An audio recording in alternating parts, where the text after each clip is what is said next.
पण शहाणपण जर नसेल तर धर्म म्हणजे कर्मकांड. हे तुम्ही आपण लक्षात घ्या की धर्माचा प्राण, the soul of religion is wisdom.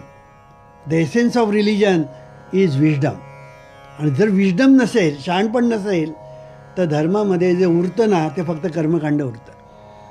आणि कर्मकांडामध्ये मनुष्य जितका गुंतत जाईल तितका तो जास्त जास्त जास्त निर्बुद्ध होत जाईल.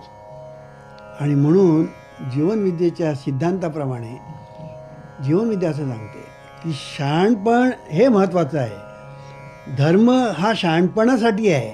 शहाणपण मिळविण्यासाठी धर्म आहे. किंवा धर्माचा प्राण शहाणपण आहे. आणि म्हणून आपण जर शहाणपण मिळवलं नाही, कारण शहाणपणे मिळवावं लागतं.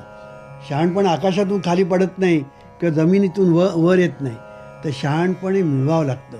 त्याच्यासाठी प्रयत्न करावे.